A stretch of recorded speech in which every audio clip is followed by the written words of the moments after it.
सप्ताह में 7 दिन होते हैं, तो संडे के बाद मंडे, मंडे के बाद ट्यूसडे, ट्यूसडे के बाद वेडनेसडे, वेडनेसडे के बाद थर्सडे क्यों आता है भाई? और ये तो पूरी दुनिया मानती है ना। अब आप बताइए, अगर कोई लॉजिक इस बात का हो, संडे पहले आना समझ में आता है, सबसे प्रमुख ग्रह। और जो हमसे कहते हैं कि आप लोग तो 7 ही ग्रह मानते हैं और 9 होते हैं, तो भाई तुम भी तो 7 दिन मानते हो, मगर सवाल हमसे पूछते हो।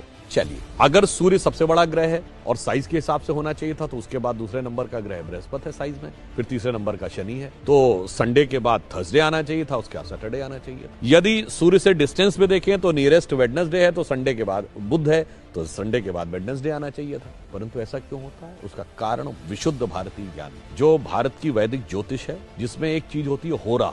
जिन्होंने थोड़ी बहुत एस्ट्रोलॉजी पता होगी उन्हें पता होगा, होरा शब्द जो है इसी से ही ग्रीक में हॉरोस्कोप शब्द जो अंग्रेजी में आया है वो होरा से ही आया है। अब होरा ये होती है कि यदि सूर्य की पहली होरा है तो 24 घंटे के बाद जब 25वां घंटा लगेगा, यानी नेक्स्ट ये जो फर्स्ट होरा होगी वो होगी चंद्रमा की। फिर चंद्रमा के बाद जो नेक्स्ट 25वें घंटे में पहली होरा आएगी वो आएगी मंगल की, मंगल के बाद बुध की। एग्जैक्टली जो वैदिक एस्ट्रोलॉजी के होरा के कैलकुलेशन का जो सीक्वेंस है कि सूर्य, चंद्र, मंगल, बुध, बृहस्पति, शुक्र और शनि, उसी सीक्वेंस में ये हफ्ते के 7 दिन हैं। और ये हम सब ने सुना भी है, ध्यान किसी ने नहीं दिया। जब हम पूजा करते हैं अपने घर में, और तो वो नवग्रह शांति का मंत्र सब लोग सुने जरूर होंगे पंडित जी के मुंह से, ध्यान नहीं दिया होगा। उसमें क्या है? ब्रह्मा मुरारी त्रिपुरांतकारी, भानु शशि भूमि सुतो बुधश्च, गुरुश्च शुक्र शनि राहु केतु, सर्वे ग्रहा शांति करो भवन। सबसे पहले क्या है? भानु यानी सूर्य, शशि यानी चंद्रमा, तो मंडे के बाद, संडे के बाद